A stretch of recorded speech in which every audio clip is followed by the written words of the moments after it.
Now, this is a perfect example of how to deal with these so-called journalists and their gotcha type question. Good job, sir. In the debate, you were asked to clarify if you believe Trump lost the 2020 election.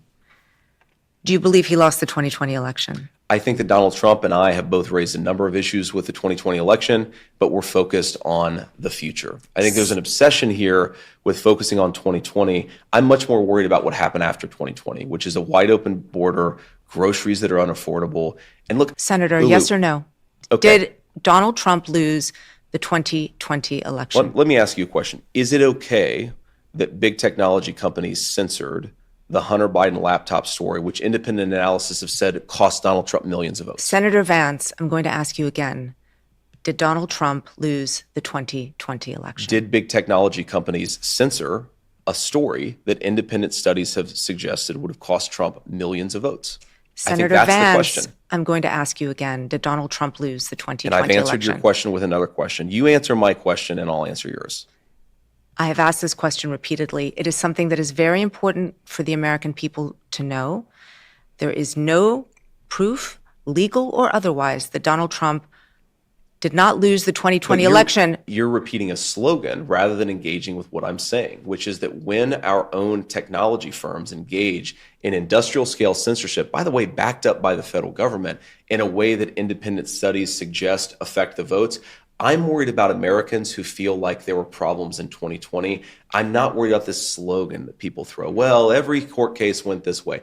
I'm talking about something very discrete, a problem of censorship in this country that I do think affected things in 2020, and more importantly, that led to Kamala Harris's governance, which has screwed this country up in a big way. Senator, would you have certified the election in 2020? Yes or no? I've said that I would have voted against certification because of the concern that I just raised. I think that when you have technology companies— The answer is no. When you have technology companies censoring Americans at a mass scale in a way that, again, independent studies have suggested affect the vote, I think that it's right to protest against that, to criticize that, and that's a totally reasonable thing. So the answer is no. And the last question, will you support the election results this time and commit to a peaceful transfer of power? Well, first of all, of course we commit to a peaceful transfer of power. We are going to have a peaceful transfer of power. I, of course, believe that peaceful transfer of power is going to make Donald Trump the next president of the United States. But if there are problems, of course, in the same way that Democrats protested in 2004 and Donald Trump raised issues in 2020, we're going to make sure that this election counts, that every legal ballot is counted. We've filed almost 100 lawsuits at the RNC to try to ensure that every legal ballot has counted.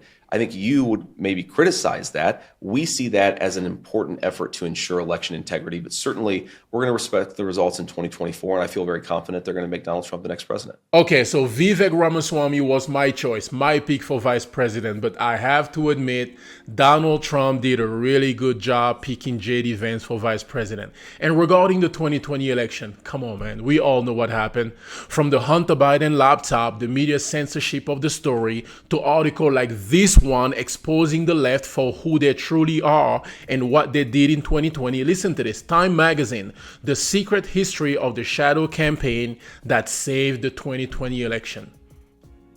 We all know what happened. You let me know what you think about this in the comment section. God bless you and your family. Catch you on the next one.